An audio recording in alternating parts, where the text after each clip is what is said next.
अपने हाथों को उठाओ, जितना वचन बोलो आज मैं सुनूंगा 100 गुना फलों को लेके आऊंगा। अंधकार की शक्तियां इन वचनों को चुरा ना सके। अपने घुटनों पर आकर अपनी बाइबल को उठाओ, बोलो ये पवित्र वचन मैं अपना ध्यान इन पर लगाऊंगा और ये मेरे मुंह से भी निकला करेंगे। दिन और रात मैं अपना ध्यान इन वचनों के ऊपर लगाऊंगा और ये मेरे मुंह से निकला करेंगे। फिर से बोलो ऊंची आवाज में, मैं जिसमें आऊंगा बदल कर रख दूंगा। मैं जिसमें आऊंगा बदल कर रख उठाकर यीशु के लहू के लिए भी थैंक्स करो। मैं जिसमें आऊंगा बदल कर रख दूंगा।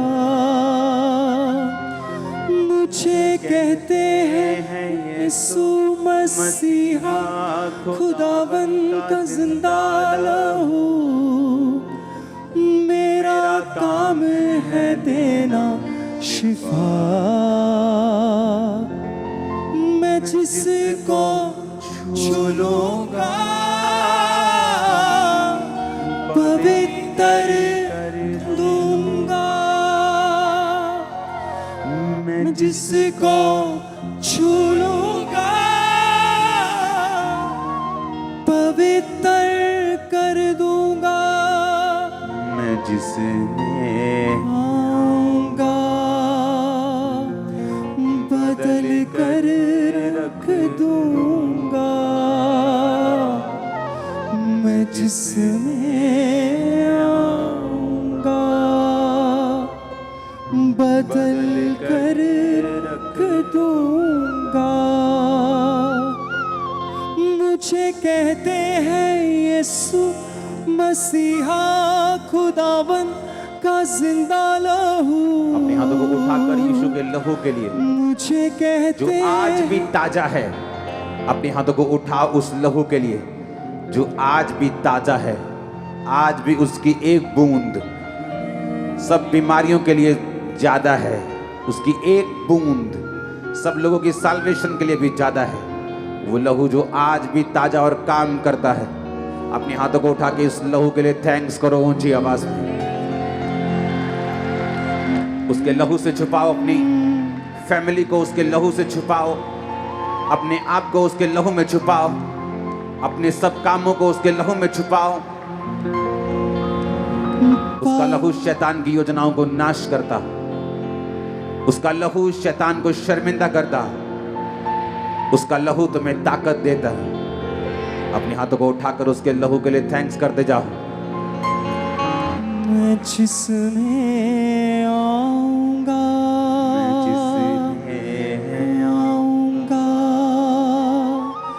बदल कर रख दूंगा। मैं आऊंगा बदल कर रख दूंगा। मुझे कहते हैं यीशु मसीहा खुदावर का जिंदा लहू, मेरा काम है देना शिफा। वो लहू आपकी बॉडीज में अभी काम कर रहा है, परिवारों में वो काम कर रहे हैं। वो आपकी बीमारियों को खत्म कर रहे हैं, वो आपके कर्सेस को खत्म कर रहे हैं, वो आपके श्रापों को फिनिश कर रहे हैं, वो आपके माइंड की स्ट्रेस को फिनिश कर रहे हैं। अपने हाथों को उठा के थैंक यू जीसस उस ब्लड के लिए जो मेरे लिए और आपके लिए बहाया गया। ऊंची आवाज में थैंक यू जीसस। मैं जिसमें आऊंगा बदल कर रख दूंगा। मैं जिसमें बदल कर रख दूंगा। मुझे कहते बॉडी के ऊपर हाथ रखो, अपना दाहिना हाथ, वो ब्लड आपके जीवन पर, आपके शरीरों पर, आपके परिवारों पर, उसकी सुरक्षा, उसकी हीलिंग, उसकी साल्वेशन आप लोगों के परिवारों के ऊपर, आपके शरीरों के ऊपर, जो कुछ भी आपके साथ जुड़ा हुआ है उसके ब्लड की ताकत कार्य करे। हर एक बंधन उसके ब्लड के कारण आपकी जिंदगियों से खुल जाए, आप फ्री होकर वापस जाने पाए प्रभु यीशु मसीह के सामर्थी नाम में। आमीन। ऊंचा ये बरकत आपकी है चर्च। मैंने कहा आमीन। ऊंचा ये बरकत आपकी है चर्च। अपने हाथों को उठाओ, बोलो वो मेरे लिए श्रापित बना ताकि मैं श्राप से मुक्त हो सकूं। आज जो वचन मैं सुनूंगा वो मेरी जिंदगी में 100 गुना फलों को लेके आएगा। मांगो, हाथों को उठा के ऊंची आवाज में।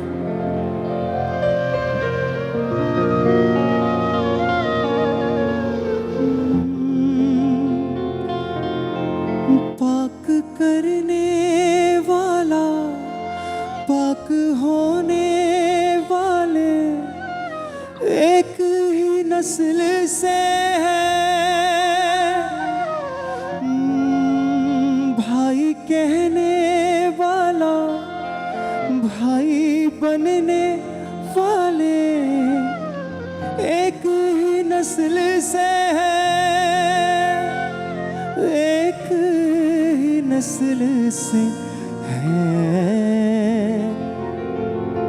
यीशु को जो कबूल करे मैं नस्लें बदल दूंगा। मैं जिसमें आऊंगा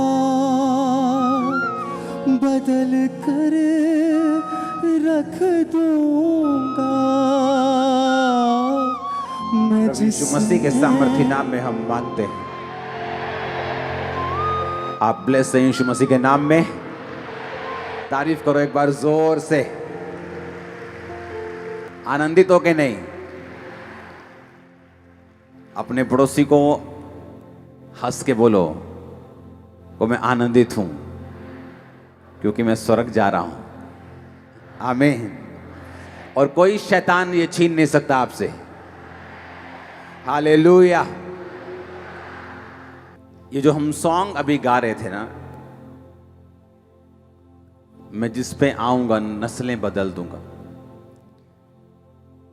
जब एक श्राप किसी व्यक्ति की लाइफ में काम करता है, वो किसी भी तरह का मनुष्य हो, किसी भी जाति का हो,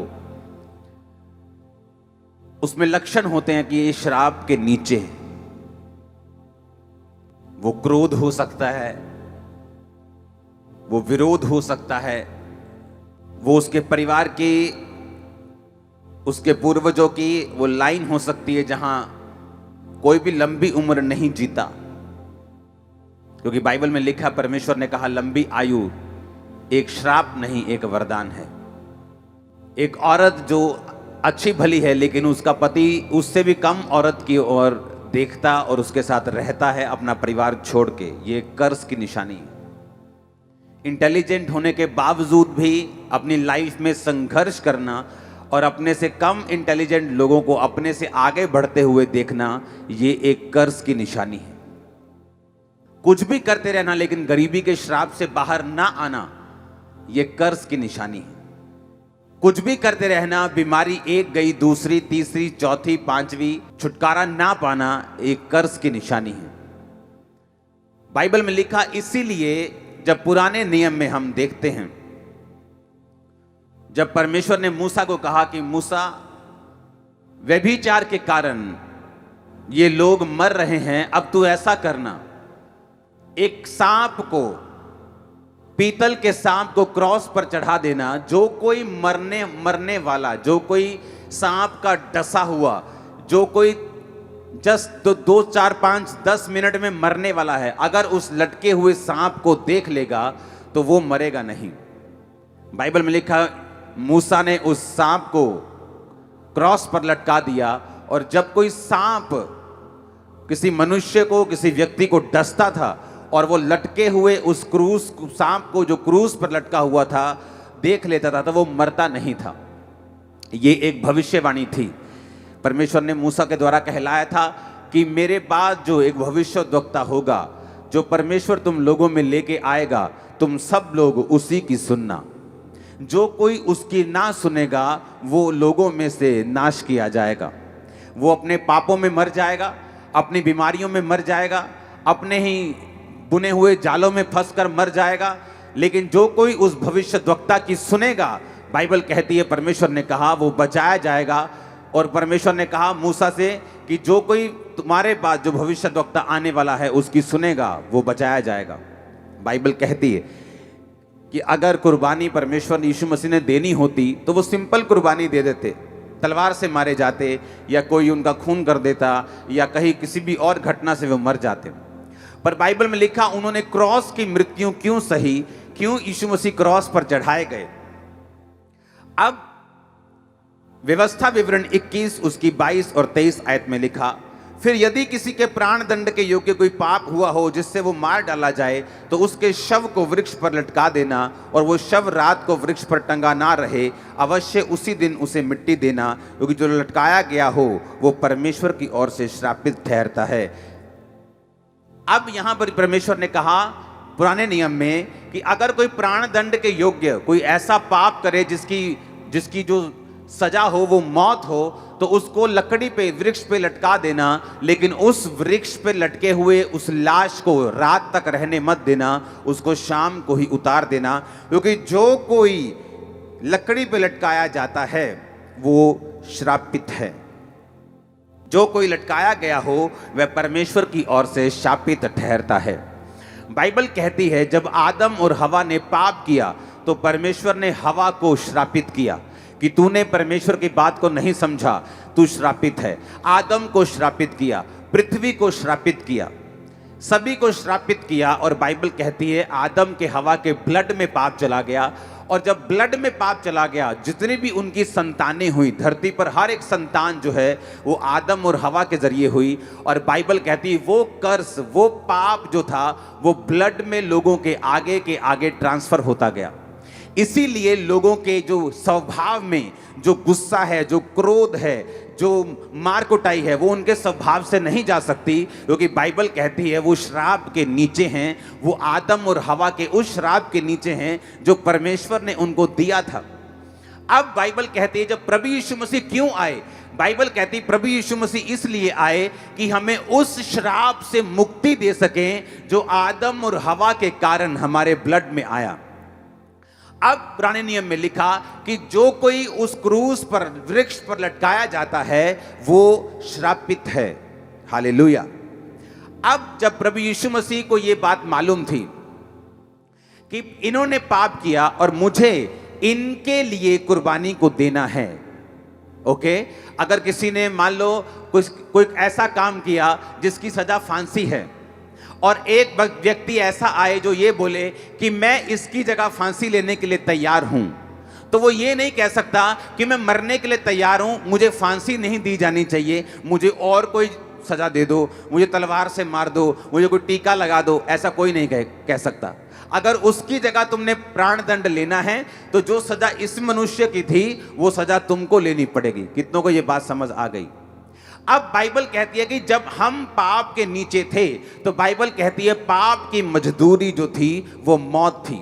और बाइबल कहती है इसीलिए प्रभु यीशु मसीह जब परमेश्वर जो थे वो देह धार के आए।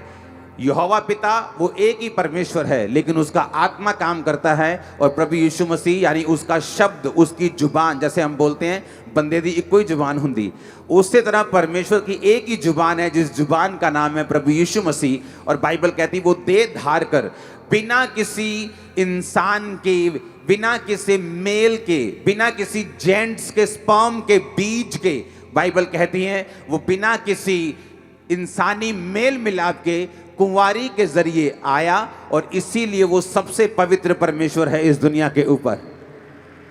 और बाइबल कहती है अब क्या हुआ, अब जब प्रभु यीशु मसीह ने आपके लिए और मेरे लिए कुर्बानी देनी थी तो यीशु मसीह को भी ये बात मालूम थी कि जो कोई प्राण दंड के योग्य, व्यवस्था में लिखा है पुराने नियम में, यीशु मसीह ने एक बात बोली थी कि मैं पुराने नियम को नाश करने नहीं आया हूं, मैं पुराने नियम को बदलने के लिए नहीं आया हूं, मैं पुरानी व्यवस्था को पूरा करने के लिए आया हूं।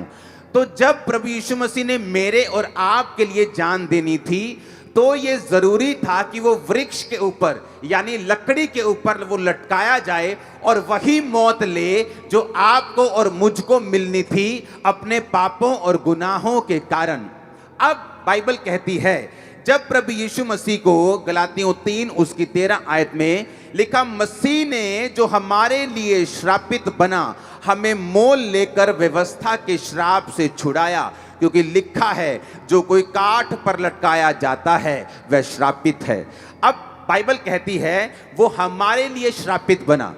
यीशु मसीह ने जब हमारे लिए कुर्बानी देनी थी तो ये जरूरी था कि वो वही सजा को ले जो आपके लिए और मेरे लिए पुराने नियम में यहोवा के द्वारा, परमेश्वर के द्वारा मुकर्रर की गई थी, जो कि क्रूस की, जो कि वृक्ष पर लटकाने की, लकड़ी पे लटकाने की सजा थी। और बाइबल कहती है परमेश्वर ने कहा था कि लकड़ी पर लटकाने के बाद उसको रात तक लटका नहीं रहने देना, शाम को उस व्यक्ति को, उस लाश को उस क्रॉस पर से तुम उतार लेना। गलातियों में लिखा वो हमारे लिए श्रापित बना और उसने हमें मोल लेकर व्यवस्था के श्राप से छुड़ा लिया। जो कोई काठ पर लटकाया जाता है वो श्रापित है। अब जब हम मत्ती 26 उसकी 39 आयत को पढ़ते हैं, जब गतसमनी बाग में, क्योंकि जो मसीह, हमारा मसीही जो लोग धर्म बोलते हैं, हम जानते हैं कि ये एक रिलेशनशिप है, उनको सिखाने के लिए मैं बोलता हूं कि मसीह धर्म, ओके, जो क्रिश्चियनिटी है, जो गतसमनी का बाग जहां पर प्रभु यीशु मसीह ने प्रार्थना की थी, वो आज भी वहां पे मौजूद है। आज भी आप उस बाग में जा सकते हैं। जिन घड़ों में परमेश्वर ने उस पानी को दाखरस में बदल दिया था, वो घड़े आज भी वहां पे मौजूद हैं। जिस पतरस की सास को परमेश्वर ने चंगा किया था, उसका घर आज भी वहां पे मौजूद है। हमारा परमेश्वर जीवित परमेश्वर है, वो साबित करता है यहां पर भी और इजराइल में भी। अब ध्यान से सुनना, मत्ती 26 उसकी 39 में लिखा, फिर वो थोड़ा और आगे बढ़कर मुंह के बल गिरा और ये प्रार्थना की, हे मेरे पिता, यदि हो सके तो ये कटोरा मुझसे टल जाए, तो भी जैसा मैं चाहता हूं वैसा नहीं, परंतु जैसा तू चाहता है वैसा ही हो। अब प्रभु यीशु मसीह जब थे वो गतसमनी बाग में थे।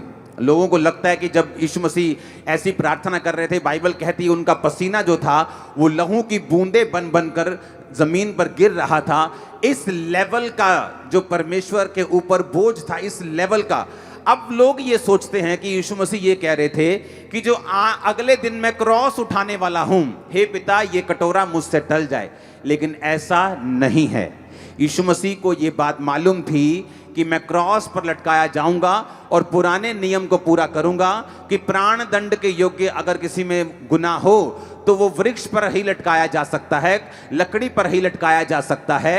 इसीलिए प्रभु यीशु मसीह को मालूम था कि वो क्रॉस पर ही लटकाया जाएगा, ताकि पुराना नियम जो है, परमेश्वर के मुख से निकला एक एक वचन जो है वो पूरा होगा कि इंसानों के लिए एक ही बार परमेश्वर ने क्रॉस पर लटकाए जाकर हमारे लिए बलिदान दिया और हम बचाए गए। अब बाइबल कहती है जब प्रभु यीशु मसीह पिता को कह रहे थे कि पिता हो सके तो ये कटोरा मुझसे टल जाए, अब मैं बताता हूं वो कटोरा क्या था। बाइबल कहती है परमेश्वर यहोवा इतना पवित्र है, जब वो किसी पापी को देखता है, दो चीजें परमेश्वर करता है।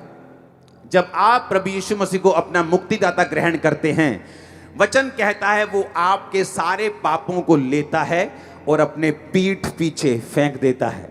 यानी फिर वो आपके पापों को देखना नहीं चाहता। आप नशेड़ी थे, वो ये देखना नहीं चाहता। आपने व्यभिचार किया, वो देखना नहीं चाहता। आपने पुरानी जिंदगी में गुनाह किए, पाप किए, लोगों को मारा, लोगों को पीटा, आपने क्रोध किया, आपने विरोध किया, वो देखना नहीं चाहता। नहीं तो मैं कभी भी माफ ना होता। मसीह धर्म का मैं भी विरोधी था, लेकिन परमेश्वर ने मुझ पर दया की और मेरे गुनाहों को लेकर अपनी पीठ पीछे फेंक दिया। और अगर आज मैं परमेश्वर से पूछूं कि मैंने क्या गुनाह किए थे, तो परमेश्वर मुझको ये बोलेगा कि मैं उनको नहीं जानता, क्योंकि मैं उनको पीठ के पीछे फेंक चुका हूं। मुझे नहीं पता कि तूने कौन से गुनाह किए थे, मैं उसे देखता नहीं हूं। दूसरी जब आपके अंदर गुनाह होता है, जब आपके अंदर पाप होता है, तो वचन कहता है वो अपनी पीठ को आपकी ओर फेर लेता है। या तो वो आपके गुनाहों को अपनी पीठ पीछे फेंक देता है, जब आप गुनाह करते हैं तो वो अपनी पीठ को आपकी ओर फेर देता है, यानी आपका और परमेश्वर का जो रिश्ता है, जो नाता है, वो कट जाता है और परमेश्वर अपनी पीठ आपकी ओर कर लेता है। यानी परमेश्वर कहता है कि अब मेरा और तेरा कोई भी रिश्ता नहीं, क्योंकि तूने पाप को स्वीकार किया, अब मैं अपनी पीठ को तेरी ओर फेर लेता हूं। और बाइबल कहती इसीलिए इजरायली लोग हराए जाते थे, जब परमेश्वर अपनी पीठ इजरायलियों की ओर कर लेता था और इजरायली जो थे वो हारते थे, दूसरे लोग उनका फायदा उठाते थे। और बाइबल कहती जब वो फिर से तौबा करते थे, परमेश्वर उनके गुनाहों को अपनी पीठ पीछे फेंक कर अपना फेस उनके आगे करता था। और इसीलिए परमेश्वर ने पुराने नियम में अपने लोगों से कहा कि जब तुम इजरायलियों को आशीष देना तो इस आशीष से देना कि यहोवा अपने फेस का प्रकाश तुम्हारे फेस पर चमकाए, क्योंकि उसका मुंह अब तुम्हारी ओर है, उसकी पीठ नहीं। उसका मुंह आपकी ओर है यीशु मसीह के नाम में। उसका मुंह आपके परिवारों की ओर, आपके फाइनेंसेस की ओर है। आप इतना ऊंचा जाने वाले, दुनिया हैरान होने वाली यीशु मसीह के नाम में। अब जब परमेश्वर का मुंह आपकी ओर है, बाइबल कहती है उसके मुख का प्रकाश आपके ऊपर आएगा और आप आशीषित होंगे। लेकिन जब परमेश्वर की पीठ आपकी ओर है तो उसने आपको त्याग दिया है, उसने आपको छोड़ दिया है, आपका परमेश्वर के साथ रिश्ता जो है वो कट हो चुका है। अब ऐसे व्यक्ति के लिए प्रभु यीशु मसीह ने, जैसे मेरे लिए एक जिसे बोलते हैं कि बिचवई, मध्यस्थ, मीडिएटर बनना था कि भाई तू निकल जा, तेरी जगह पर मैं आऊंगा। अब मैं जो था, इंसान जो था, उसकी ओर तो परमेश्वर ने पीठ फेर रखी थी, वो तो परमेश्वर तो उसको देखता नहीं था। अब वही इंसान बनके जब प्रभु यीशु मसीह क्रॉस पर लटकाए गए, मत्ती 27 उसकी 46 आयत में लिखा, तीसरे पहर के निकट यीशु ने बड़े शब्द से पुकार कर कहा, एलोई एलोई लमा शब्तनी, अर्थात हे मेरे परमेश्वर तूने मुझे क्यों छोड़ दिया। अब लोगों को इस वर्ष का मतलब मालूम नहीं कि परमेश्वर ने ऐसा क्यों कहा कि तूने मुझे क्यों छोड़ दिया।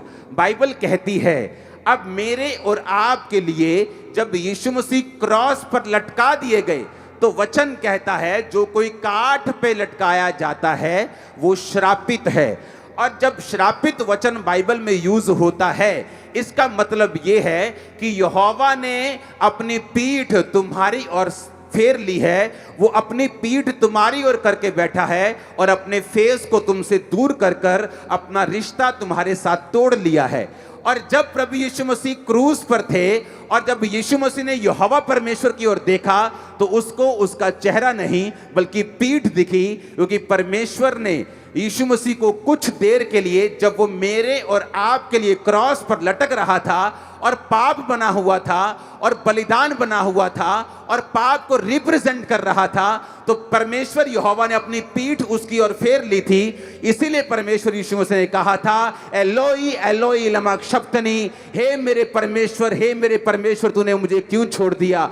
इसका मतलब ये नहीं था कि वो दुखी था, उसका मतलब यह था कि परमेश्वर यीशु मसीह एक दिन पहले कह रहे थे कि मैं क्रॉस लेने के लिए तैयार हूं, मैं थूक सटवाने के लिए तैयार हूं, मैं बेइज्जती करवाने के लिए तैयार हूं, लेकिन पिता मैं इस बात के लिए तैयार नहीं हूं कि तू 5 मिनट के लिए भी मुझसे दूर हो, तू आधे घंटे के लिए भी मुझसे दूर हो, तू 1 घंटे के लिए भी अपनी पीठ मेरी ओर फेरे, मैं इस बात के लिए तैयार नहीं हूं। और इसलिए प्रभु यीशु मसीह कह रहे थे कि हो सकता है तो ये कटोरा टल जाए, लेकिन बाइबल कहती है जब वो क्रॉस पर लटकाया गया, हमारे कारण कि हम परमेश्वर की ओर पीठ करके, परमेश्वर हमारी ओर पीठ करके था, उसने वो दुख सहा, उसने वो घाम सहा, उसने वो विछोड़ा सहा। और बाइबल कहती है जब वो जी उठा, बाइबल कहती है जब उसको क्रॉस पर से उतारा गया, पुराने नियम के मुताबिक ये रीत थी कि शाम तक उस क्रॉस से उतार लेना।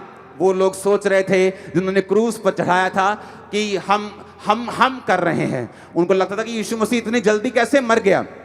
बाइबल कहती है सब की टांगे तोड़ी जाती थी देखने के लिए कि सब मर गए, लेकिन वचन कहता था कि कुर्बानी की कोई भी टांग, कोई भी हड्डी नहीं तोड़ी जाएगी। सिर्फ यीशु मसीह ऐसे शख्स हैं पूरी दुनिया में जो क्रूस पर तो लटकाए गए, पर क्रूस पर उस मौत को चेक करने के लिए उनकी एक भी हड्डी तोड़ी नहीं गई, क्योंकि वचन में लिखा था उसकी एक भी हड्डी तोड़ी नहीं जाएगी। और बाइबल कहती है जब यीशु मसीह को उतारा गया तो यह भी वचन पूरा हुआ जो व्यवस्था विवरण में लिखा हुआ है कि उसके शव को रात को क्रूस पर लटके मत रहने देना। व्यवस्था विवरण 21 उसकी 23 आयत। उसी दिन उस शव को उतार लेना। अब हमें यह समझने की जरूरत है कि बाइबल कहती जब प्रभु यीशु मसीह ने मेरे और आपके लिए वो विछोड़ा, वो दुख, वो सेपरेशन जो परमेश्वर यीशु मसीह कभी नहीं कर सकते थे परमेश्वर से, उसको कोड़ों का दुख नहीं था, उसको क्रूस का दुख नहीं था। उसको मालूम था वो इसीलिए पैदा हुए कि सब जातियों के लिए वो अपनी जान दें, पर उनको दुख था कि वो परमेश्वर से दूर होंगे। उनको दुख था कि जब वो इंसान के लिए क्रूस पर चढ़ाए जाएंगे तो उनको कुछ देर के लिए विछोड़ा सहना पड़ेगा, परमेश्वर की पीठ को देखना पड़ेगा। ऐसा सिर्फ एक समय पूरी दुनिया में, जब से ये दुनिया बनी है, लाखों करोड़ों साल जब से भी बनी है, सिर्फ एक मौका ऐसा आया जब यीशु मसीह से परमेश्वर कुछ देर के लिए दूर हो गए। और बाइबल कहती जब वो उतारे गए, जब वो जी उठे, जैसे ही वो उतारे गए, जैसे ही वो जी उठे, फिर वो पिता के पास गए। अब बैलों और बकरों का लहू लेके नहीं, अपना लहू लेके गए कि मैं सारी दुनिया के लिए इस लहू को आपके सामने चढ़ाता हूं। अब किसी को कोई लहू बहाने की जरूरत नहीं। अब यीशु मसीह के लहू के कारण हम जय पाएंगे, हम मुक्ति पाएंगे। कुर्बानी जो परमेश्वर ने दी उसके कारण चंगाई पाएंगे। इसलिए तुम ना तो यीशु मसीह की चंगाई को रोक सकते हो, ना तो उसकी साल्वेशन को रोक सकते हो, ना तो उसकी मुक्ति को रोक सकते हो। बाइबल कहती है उसने अपने लहू को परमेश्वर के सामने दिया। जब महायाजक लहू लेके जाते थे साल में एक बार सब लोगों के लिए, तो बाइबल कहती है कोई भी व्यक्ति उनको छू नहीं सकता था। जब वो अंदर परम पवित्र स्थान में जाते थे तो उनके कपड़े के पीछे रस्सी बांध दी जाती थी, क्योंकि अगर वो पवित्र ना हुआ और अंदर जाकर मर गया तो किसी के पास ये अथॉरिटी नहीं थी कि अंदर जाकर लाश को बाहर निकाल सके। उनको मालूम होता था कि अगर महायाजक मर गया तो वो उसी रस्सी से उसको खींच लेते थे। वो इतना परम पवित्र परमेश्वर की हुजूरी में जाते थे लहू लेकर। लेकिन बाइबल कहती है हर साल उनको लहू लेकर जाना पड़ता था। अगर एक बार आपके गुनाह माफ हो गए तो हर साल क्यों लेके जाना पड़ता था? बाइबल कहती है परमेश्वर ने ऐसी व्यवस्था को इसलिए बनाया ताकि यीशु मसीह के वंश तक, उसके आने तक ये लोग बने रहें, ये लोग खड़े रहें, ये लोग बचे रहें। जब प्रभु यीशु मसीह आए, एक ही बार उसने अपने लहू को बहाया, और जब मरियम उसको छूने लगी, जब उसने जी उठे यीशु मसीह को देख लिया, तो यीशु मसीह ने कहा मरियम अभी मुझे मत छू। क्यों कहा उसने मत छू? क्योंकि महायाजकों को तुम छूते नहीं जब तक वो अपने काम को कंप्लीट नहीं कर लेता। अब मैं अपने पिता और तेरे पिता के पास जाता हूं, तेरे परमेश्वर अपने परमेश्वर के पास जाता हूं। और बाइबल कहती है यीशु मसीह लहू लेकर गए, अपने लहू को चढ़ाया। एक ही बार में उसने सारे जाति के लिए लहू को बहाया, कुर्बानी को बहाया। अब हमें किसी कुर्बानी की जरूरत नहीं, हम किसी भी और चीज पर विश्वास नहीं करते, उसी ब्लड के ऊपर जो मेरे और आपके लिए यीशु मसीह ने बहाया। आमीन, आमीन। अब आपको समझ होनी चाहिए क्यों यीशु मसीह को लकड़ी की क्रॉस की मृत्यु मिली, क्यों उसने लहू को बहाया, क्यों उसने सेपरेशन को सहा, क्यों ये सब उसके साथ हुआ? ताकि आप बचाए जाएं, ताकि मैं बचाया जाऊं, ताकि मेरे और आपके लिए वो उसी श्राप को, उसी कर्स को अपनी बॉडी के ऊपर, अपने जीवन के ऊपर लेकर, जो हमें और आप परमेश्वर से दूर थे, उस सेपरेशन को भी, उस अलगाव को भी, उस विछोड़े को भी अपने ऊपर लेकर वो हमें परमेश्वर के करीब कर सके।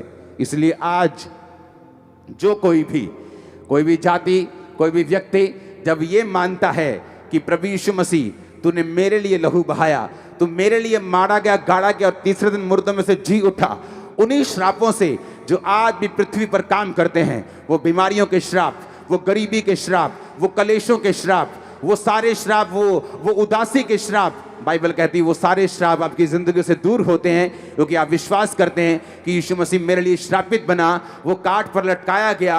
एक एक वचन जो यीशु मसीह के जन्म से हजारों साल पहले कहा गया, एक एक वचन जो पुराने नियम में कहा गया, हर एक वचन हमारे सामने और आपके सामने पूरा हुआ। किसी इंसान में इतनी ताकत नहीं थी कि यीशु मसीह को हाथ भी लगा देता। बाइबल कहती जो लोग यीशु मसीह को ढूंढने के लिए आए, बोले कौन है यीशु नासरी?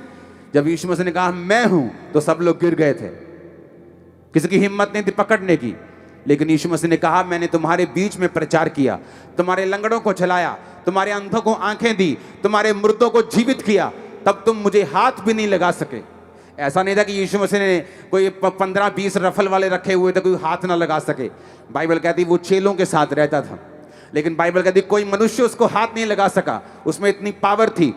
और राजा ने कहा कि यीशु तू अपने आप को बचा सकता है अगर तू सिर्फ मुंह से कह दे कि जितनी बातें ये बोल रहे हैं ये गलत हैं, क्योंकि इनके पास एक भी प्रूफ नहीं है कि तू पापी है। यीशु मसीह ने कहा, इन्होंने मुझे तेरे हाथ में नहीं दिया, मैंने खुद अपनी जान को इनके हाथों में दिया है, और तीसरे दिन मैं खुद अपनी जान को वापस ले लूंगा और इस पूरी दुनिया के लिए जी उठूंगा। और आज तक परमेश्वर जीवित और हमारे बीच में है। आमीन, आमीन। हमें ये बात समझने की जरूरत है कि क्यों उसने कहा, क्योंकि वो सेपरेशन वो मेरे लिए थी। अपने पड़ोसी को बोलो वो अलगाव, बोलो अपने पड़ोसी को वो अलग अलगताई, बोलो वो विछोड़ा, वो सेपरेशन वो मेरे लिए थी, वो तेरे लिए थी। आमीन। वो हमारे लिए थी और यीशु मसीह ने अपने ऊपर सही, और इसी बात का उसको दुख था। उसको क्रॉस का दुख नहीं था, उसको मरने का दुख नहीं था, उसको दर्द का दुख नहीं था। बाइबल कहती है उसको दुख था कि मैं परमेश्वर से कुछ देर के लिए दूर हो रहा हूं, परमेश्वर कुछ समय के लिए मुझे त्याग देगा, क्योंकि यीशु मसीह को त्यागना जरूरी था। क्योंकि अगर उसे वो ना त्यागता तो ये वचन पूरा नहीं होता कि परमेश्वर पापी को त्याग देता, अपनी पीठ उसकी ओर फेर लेता है। इसलिए उसको त्यागना जरूरी था। और जब परमेश्वर यीशु मसीह को त्यागना जरूरी था तो परमेश्वर का निराश होना और दुखी होना बनता था। हालेलुया। तो इसलिए परमेश्वर ने कहा, हे मेरे पिता, हे मेरे पिता, एलोई एलोई लमा शब्तनी, तूने मुझे क्यों छोड़ दिया। हालेलुया। और बाइबल कहती जब परमेश्वर जी उठे, उसको मालूम था कि पवित्र आत्मा ने, परमेश्वर की आत्मा ने उनको जी उठाया। और जब मरियम मिलती उसने कहा, मैं परमेश्वर के पास जाता हूं, अब तेरे पिता और अपने पिता के पास जाता हूं, अब बैलों और बकरों के लहू से नहीं, अपने लहू के साथ मैं जाता हूं। अब किसी को कोई कुर्बानी देने की जरूरत नहीं, कुर्बानी हो चुकी है। उस कुर्बानी का नाम जीसस क्राइस्ट है। ऊंची आवाज से बोलो यीशु, ऊंची आवाज 7 बार बोलो यीशु।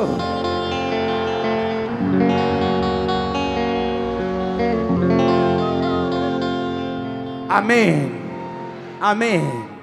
वो आपके लिए और मेरे लिए कुर्बानी बना। अब किसी कुर्बानी की हमको जरूरत नहीं, किसी और ब्लड की हमको जरूरत नहीं। बाइबल कहती है वो हमारे लिए कुर्बान हुआ। आप ब्लेस्ड हैं यीशु मसीह के सामर्थी नाम में। आपका आमीन जितना ऊंचा और लंबा, ये ब्लेसिंग उतनी ऊंची और लंबी है। Hallelujah, hallelujah. इसलिए हमारी लड़ाई शारीरिक नहीं, किसी शारीरिक विरोधी के साथ नहीं। वो हमारे हेल्पर्स हैं, विरोधी नहीं। याद रखो, वो हमारे विरोधी नहीं हैं। हम उनसे प्यार करते हैं, थे और करते रहेंगे। लेकिन हमारा मकसद क्या है? हमारा मकसद है हर एक रूह तक, हर एक बंदे तक इस वचन को पहुंचाना कि प्रभु यीशु मसीह तेरे लिए कुर्बान हुए। आमीन। क्योंकि जो वो बोलते हैं वो करते भी हैं। जो बाइबल है वो सिर्फ शब्दों का परमेश्वर नहीं, वो कर्मों का परमेश्वर भी है। वो आज भी हमें छुड़ाता है, सिर्फ बातें नहीं करता, आज भी हमें आजाद करता है। आमीन, हालेलुया। ये वचन जो शैतान को हराता है, जो बीमारियों को हराता है, वो शैतान जो बीमारियों का रचन करता है, वो शैतान जो श्रापों का बनाने वाला है, ये वो शैतान जो गरीबी का, वो शैतान जो कलेशों का रचने वाला है, ये वचन उस शैतान को हराने की ताकत को रखता है। आमीन। प्रार्थना करते रहना, बाइबल पढ़ते रहना, फास्टिंग करते रहना, परमेश्वर में बड़े रहना, बढ़ते रहना।